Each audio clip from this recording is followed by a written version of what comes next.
Greetings, fellow gorehounds, and welcome back to another Blood Splattered vlog. I'm the Horror Guru. And I'm Count Jackula. And we just got done watching Kevin Smith's Yoga Hosers, the second entry in his Canada trilogy. Yep. The original being Tusk, which we really enjoy. Yeah. Tusk is great. So before we get into spoilers, I have some really mixed feelings about this movie. Yeah, me too. Like, there are a lot of things I like the Bratzies, which Bratzies are in the pretty trailer, good, yeah. little Nazi bratwurst monsters.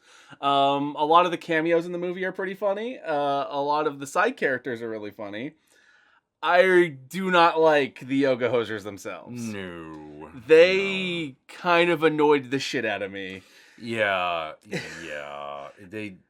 How to put it? Like, okay, who are the Yoga Hosers? Well, if any of you have watched the Clerks animated cartoon, there's this running joke where they're like, and now please give your sexual history to these two giggling girls.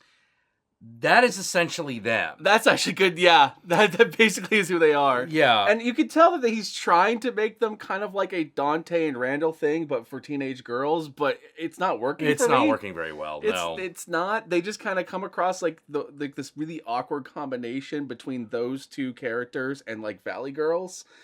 Yeah. And like the worst traits of Valley Girls too. So Yeah. like I just every time they try to say something that's supposed to sound like, it kind of sounds like Diablo Cody dialogue sometimes, where it's like, oh, that's so basic. And I'm just like, I cringe. Don't do that. I cringe every time they try to like create a catchphrase or like, or say stuff like that. Yeah. Just... Every time it tries to do Scott Pilgrim light, it's real fucking annoying. There are moments in this movie where they have like musical montages of them playing their music because they're supposed to be in some sort of makeshift band, kind of like Scott Pilgrim.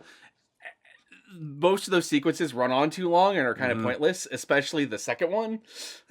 Yeah.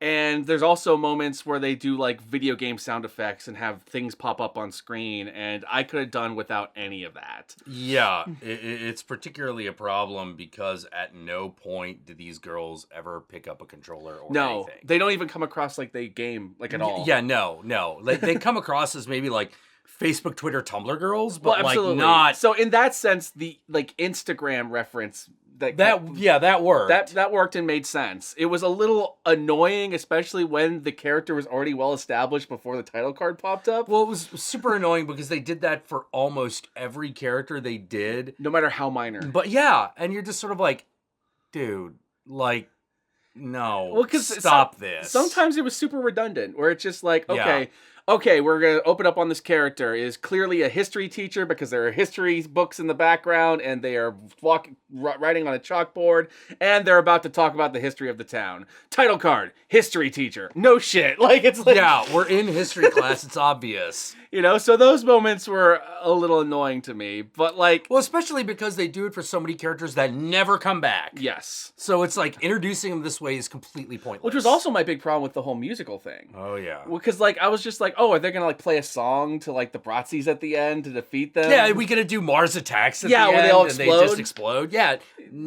All right, we're getting into spoiler territory. Okay, we're not going to get into spoilers just yet, but, like, hold on. But, like, I don't know how to describe it. It is a really fun movie with just some obnoxious main characters that I just don't care for. My basic recommendation of this movie is wait for Netflix. Oh yeah. Netflix is a great place for this. I wouldn't run out and see this movie. I wouldn't even run out and buy it on DVD. I would wait for it to show up on Netflix where you're already paying a subscription service. You're not going to pay extra money. There you go. You know, and yeah. Alrighty then. Let us move on to the spoilers. Alrighty then. So the thing's called Yoga Hosers because it follows two teenage girls who do yoga. Yeah. So they're the Yoga Hosers. It's kind of like the Goonies or something like that. Yeah, exactly. Yeah. And so you have all these characters who refer to them as the Yoga Hosers. So, okay, they're known as that. Whatever. They are clerks at a... like basically like a quick stop. Yeah. It's called, what is it called? Like the A to Z? A to Z. Okay, yeah. That was another thing that got a little more annoying in this movie than Tusk, because I thought the Canada stuff went a little too far. Yeah, there's a little too many A's and boots. And yeah, it felt like it was trying trying too hard with that sometimes. It's like, I know we're in Manitoba, But whoa, could we like chill out on that? Like, I was totally annoying. down with the Canuxploitation thing that he was going for, but I kind of felt like he could have wheeled it back a bit. Like, it's Yeah, a little too Canada, especially for someone who is not Canadian. yeah. Well, it's one of those, like, either pull back or go even farther with it. Yeah. But imagine if it was like not in like imagine if it was Japan. Yeah, like, that'd have been a problem. Like it would be pretty fucked up. Like, but because it's Canada, I guess it's okay. Like, Yeah, but that's not even like the main problem with the movie. That's just a minor. It's just a minor irritation. But like, I did like a lot of the cameos. Like, Justin Long as the yoga instructor was hilarious. He was good. Yeah, he was great. Like doing all these stupid poses that are no way yoga. Yeah, but Ralph Garman is great. Oh yes, he plays this Nazi general that creates the Nazi bratwurst clones, and in the end of the movie, creates a giant hockey made out of the flesh of the victims that have been killed. Yeah. Basically, it looks like Gollum Jason with a hockey mask. They just fucking that is controlled by the Bratzies in the inside like a mech, which is kind of awesome. That was pretty good. And he also has a thing where, because he was awoken from his slumber because of the Yoga Hosers music playing, which is the one moment where the music playing had any relevance in the entire story. Because their music playing like shut down the power in the building, like his underground bunker underneath the quick stop, essentially. It loses power, so he's woken from cryo sleep. Yeah, and he, in order to catch up on the times, he watched everything on Netflix, so he like does all of Ralph Garman's impressions. Yeah. Which is totally like a Smodcast like inside joke that I liked it. Oh yeah, like it's a Nazi who does impressions of famous people. Yeah, so he's like doing like Al Pacino, hooah, and like more margaritas, and like fucking like Adam West Batman and stuff. And I thought that was hilarious. Yeah, that was pretty good. Johnny Depp returns as Labont from Tusk, and once again, he is fantastic as Labont, if a little hard to understand at times. Well, yeah, but that's the nature of that character. Yes. It's talking about the kids. Yeah, I love him as that character. Yeah, I kind of enjoy that. He is the one character where he does the Canada stuff too far, and it works somehow. Yes. Like, I guess because he's just supposed to be this like absurd stereotype. So yeah, he's supposed to be this absurd stereotype of like a Quebecois. Yeah, and he does it. He does it very well. Like there are other many cameos. Like what's his name? Fucking dude who was child actor who was also in Tusk. Oh man, freaking not Haley. Yeah, it's Haley Joel Osment. Okay, Haley, yeah, I think it is Haley Joel Osment. And if we got that wrong, we'll correct it right here. Yeah. But Haley Joel Osment returns in this movie and as Canadian Hitler. Hitler, he was great. He was great in his brief role. Yeah, if you like voice actors, Kevin Conroy is in this Yes, movie. that's right. Yeah. Fucking Stan Lee's cameo, which was given away in the trailer, but it was still great. It was still great in the movie. I actually kind of liked the parents in the movie. Yeah, like, the parents were fine. They were super entertaining. The only thing that killed the parent scene for me was that random musical number that went on way too long. Yeah, it went, It just, and I don't know if it was actually the girl singing or not, but that was the scene to me that felt the most like, oh, my little girl can sing, so I must put this into the movie as much as possible. Yeah, except I'm pretty sure it was Johnny Depp's daughter who was singing. Okay, whichever one. Yeah. But yeah, that was the one scene where I was like, this feels a little like nepotism influenced this scene. Yeah, that actually, however, leads into one of my couple of my major criticisms of the film itself. One, it becomes really hard to tell the Yoga Hosers apart at certain times. I can see that. Yeah, they don't look the same, but because they act the same. They act the same. They talk the same. They have the same name. Yeah, this becomes an issue. Because you're like, wait, whose parents are we dealing with? Like, I cannot distinguish their personalities from one another. No, they're indistinguishable. Exactly. And the other problem is, at no point do you feel like the Yoga Hosers could lose. No.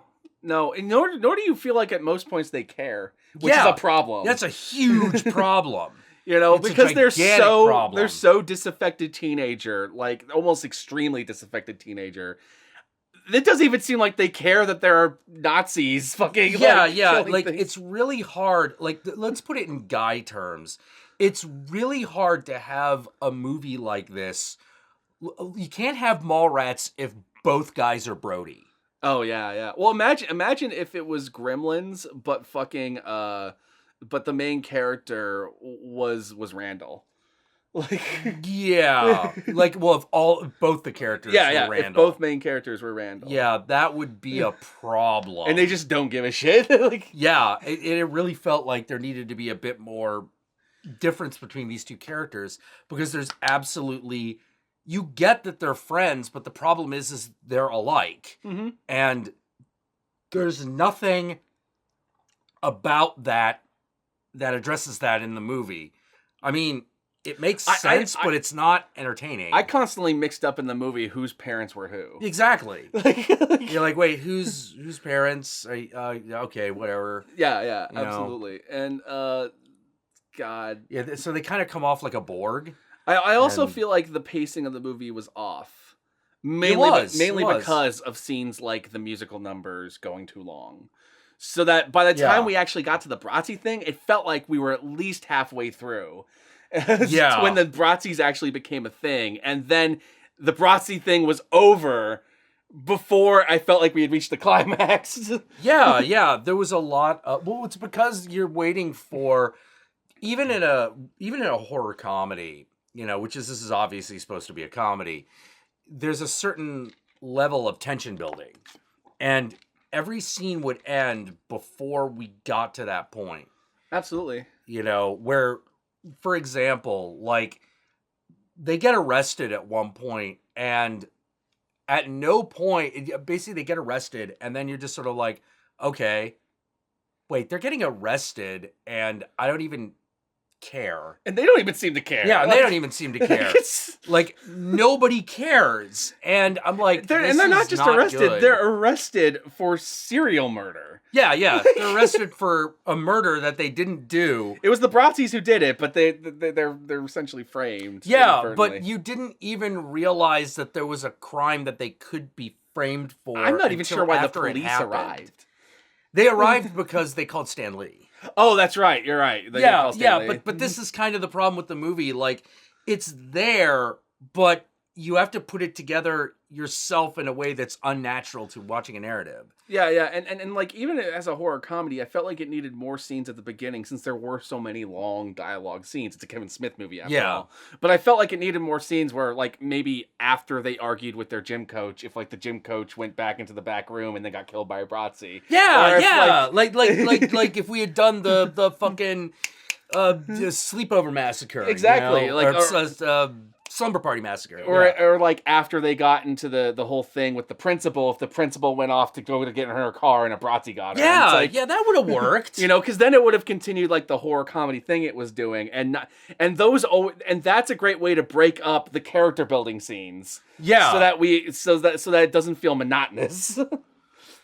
Yeah, because as it is, the movie, until we get to the point that Ralph Garman actually appears, the movie is just scene starts, scene ends, scene starts, scene ends, and you're just sort of watching it and going, when is something going to happen? Exactly. And there's only one, like, Bratzi death to set up the whole thing. And then they don't show up again until like halfway through. Yeah, it feels very weird to say in a movie where it's about two girls trapped in a convenience store. There's way too many things happen in that convenience store. Not enough happens anywhere else. And because it's not like Clerks where it's contained, like, the thing that works about Clerks is that you feel as trapped in that store as fucking Randall and Dante do. And Clerks is a character piece with two distinct characters. Yeah, two very distinct characters. Whereas these two girls aren't as distinct. Not at all. Not even a and that's kind of the nature of them. One's shorter and thinner than the other. That's it. But because they're two blonde girls who are supposed to be besties and they're teenagers, they just blend into one. Yeah. Yeah, they really do. And I kept waiting for that one stupid difference that set them apart that they couldn't stop arguing over. Yeah, something like that. Yeah, and there wasn't anything. There was nothing. I kept thinking in my mind, like, Oh, man. All right, so they make that Mario reference at one point about, like, you know, we're going to enter the castle and rescue Princess Peach, which, first of all, it's like, look, it would have been nice to have had them at least playing a video game once in the movie. Also, throughout the entire movie, they're making it clear that these two are socially retarded. Yes. Like, they do not know who Al Pacino is. They do not know who Adam West is. They do not know who Stan Lee is. They have no idea who any of these things are, but for some reason, they understand Mario, Peach, and the castle. Yeah. Like, yeah, it's like, look, they either understand nerd shit or they don't. Yes. Because the reality is that if you are that hooked in, chances are you know all this shit. You know, no matter what age you are. I've known, and people that don't are socially retarded. Like, they're not that apt. And it's okay to have them be like that, but there needed to be some kind of... I was waiting for that moment where it was like, no, I'm going to be Mario. I don't want to be Luigi. Something, Luigi sucks. And then have that moment where they're like, have to come together. It's like, you were always my Mario. Some shit like that. The only conflict they have as friends in the movie at all is literally one moment where one of them goes off into the back with a boy.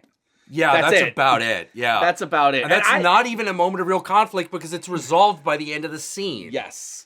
And those are two other characters I actually liked. The two boys that they're interested in. Canadian Satanists who were trying to kill them? Yes, who turned out to be Canadian Satanists who are trying to murder them, which was a great twist. And I also love that one of them just keeps apologizing for everything. Yeah, sorry about that. It was one of the moments where the Canadian thing actually worked. It did. It worked really well. You know, and I don't even blame the two girls' performance. I literally feel like it's the way they're written on the page doesn't work. You're correct. You know, because I tried to imagine like better actresses, like more established actresses in the role, and I'm like, no, I probably still feel the same way. Well, yeah, exactly. You know, like any two characters who are doing this, you always have that moment in these kinds of stories where the rift forms. Yes. The rift never forms in this story. There's never that moment. Oh, that's a good point. Like the rift where like towards the third act they rift apart and then they have to yeah. Her fucking body fell out, Randall. Yeah. You know, like that moment. Even if it was something stupid as arguing over the boy, if that had continued. Yeah, if that had actually like gone where you would normally take it, where it's like, oh my god, I can't believe you like that guy. He's got, I don't know, eyebrow piercings, whatever. Something. Yeah. You know, like, yeah. Even if it was stupid, it still would have worked. You know, because even Clerks 2 has the moment where they have the fucking, like... Well, yeah. And the thing that actually, what I thought made that, the bit in Clerks 2 work really, really well, is that was over something big. Yes. Like, for once, they're arguing about something extremely important. Mm-hmm. And it is built up, filmed, and performed. Like, this is a really fucking important moment, Absolutely. Randall. Don't fucking do this. And one of the things I feel like separates this from Tusk is that Tusk has a lot of dialogue scenes too. Oh yeah, absolutely. But it only has one scene I felt like went a little too long without as much point. And that is literally the scene where Johnny Depp is introduced in Tusk. Yeah. You know, but every other scene, it makes sense that it goes on so long because it's literally the building of tension. Yeah. You know, this movie doesn't have that at the beginning. Like it's kind of like, it feels like the worst and most mediocre parts of Tusk for an entire movie. Yes. Which is really too bad because in Tusk, there are only a couple of those moments. And they don't ruin the movie at all. It doesn't even come close to ruining This the has movie. a lot of those moments amplified. Yeah. With some of the stuff that still worked in Tusk in it, but just like it's not as much throughout the whole movie. Yeah, although the movie never hit 11. It never hit 8 shit o'clock. No. And I was kind of hoping that it would. It got close at moments, but it never fully did. And that kind of speaks to the point where I'm like, oh wait, it's done now.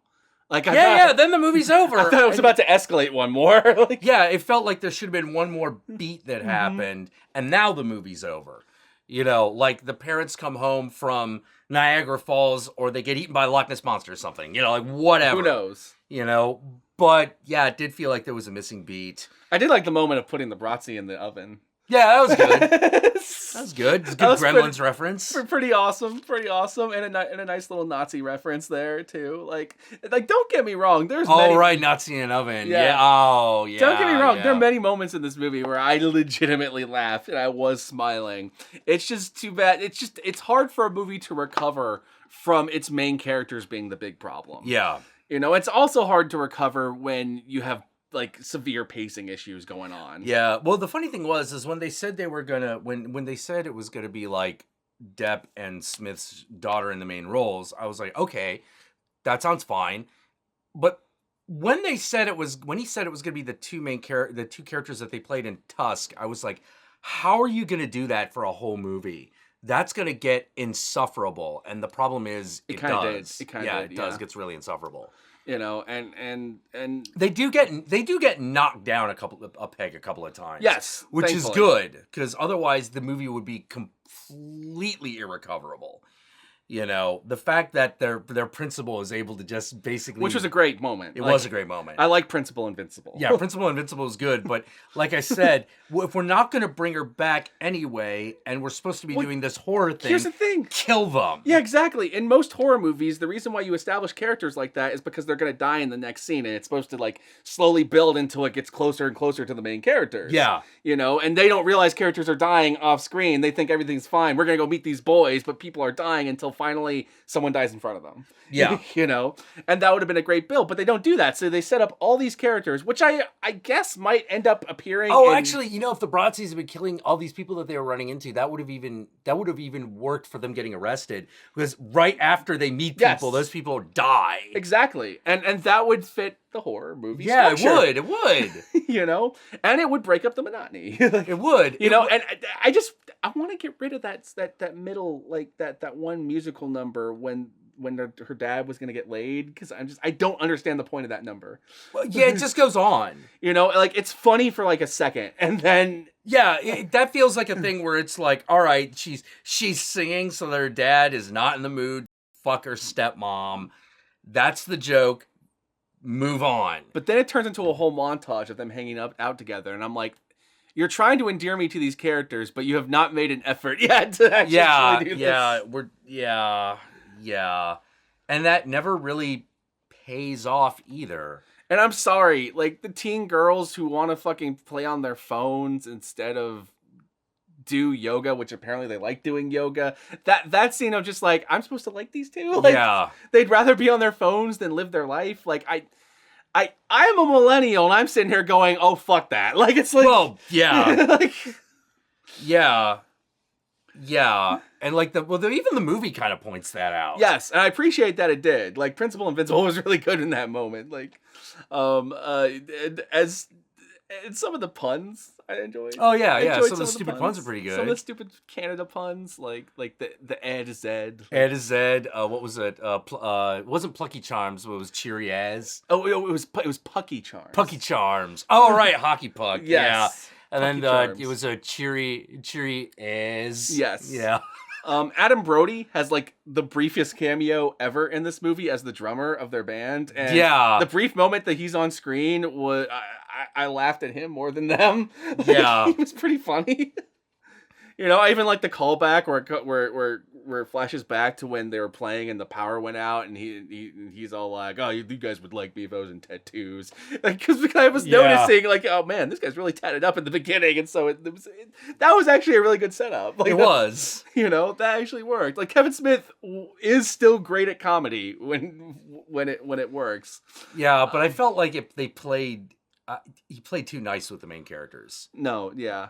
Played way too nice. We need to be meaner. I feel like the huge problem with this is because there were two main characters written for his daughter and her best friend.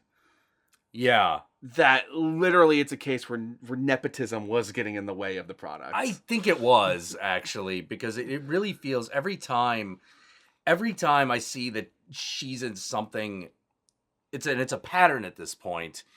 If she's in it as a main character and he's directing, it's not going to go very far. It's not going to go as far as it needs to go. That happened in the Tales from Halloween bit. Oh yeah. It happened here. Like with here The problem is that, like, I don't know how to put it other than, Kevin, you're going to love your daughter no matter what. So I'm not sure you're the person who should be directing her. Yeah. Like... Yeah, because I kept waiting for that moment where, I don't know, like buckets of blood were going to fall on them or something. She's a more natural actress than her mom. I'll give her that. Like, her mom always felt stiff, even in parts I liked her in. And she always felt natural in her role. I just wish I liked the character more. Yeah, the characters are just not... Like, I felt like like I said, no, we needed to get a bit nastier with these characters. We needed to treat these characters as nasty as we would treat boys in that situation. You know, as opposed to having a plot that treats them with kid gloves. Because like I said, at no point do you feel like they could fail or that they are in danger. And I will repeat, it is a movie which has at the center 2 15-year-old girls. Mm-hmm. Feeling like they could be in peril should be easy. Even comparing it to similar movies that he's obviously like going off of, like you feel like everyone's in peril in Gremlins. You do. 100%. Everyone that is in the same room with those gremlins is in danger. Yeah. Very few people in that movie actually die, but you feel like everyone's in danger. Absolutely. The menace is really well established, even though the gremlins are goofy as shit, much like the Bratzies. Yeah. So you could easily the fly. Fucking fly. We got flies in here. Yeah. Oh, man. Yeah, but we could... Oh, geez, yeah, that was... I will say this, though. I kind of do still love this era of Kevin Smith filmmaking because he is taking risks. Oh, yeah. And I appreciate that. He is not, like... He's stepping out of his side of his comfort zone. And even though not all of it worked, I appreciate that he's doing that. Yeah, I appreciate that he's trying. It's just... I don't know how to say it other than... When you make a movie that is a very obvious homage to Landis and Joe Dante, you got to bring the Landis and Joe Dante. Yeah, they're big shoes to fill. Yeah, and they're not quite. And I noticed that at the end it said the Colleens are going to reappear in Moose Jaws. I just hope they're not the main characters of Moose Jaws. Yeah, I don't mind if they show up. Because I am totally down with Moose Jaws. But if they're the main characters again, that's going to be a problem. Yeah, it is. Like, if you introduce other main characters... Yeah, well, Moose Jaws has got to be like a $10 million movie that feels like an $80 million movie. You got to give that movie everything because the premise is so stupid that you have to give it like just the A+, all the way. It's like, no, Moose Jaws. That means we're going to film it like Jaws. That means we're going to try to make it happen all the way. We're going to take this really seriously, even this stupid shit is happening. And there's no winking and nodding at the camera, just the situation of a moose eating people. I don't think that's going to be the movie. I don't think that's going to be the movie either. That's not Kevin Smith. No, I don't think so. So we'll see. That's the future. Yeah, we'll see what goes on. So to sum it up, like we said earlier, this is worth a Netflix rental. I have my problems with it, but there was a lot of it I enjoyed. Like, if you got to see Bratzies in your life, like no matter what, you got to have Bratzies in your life. And I guess with that, peace out, everyone. Actually more like it's that kind of movie. Yeah.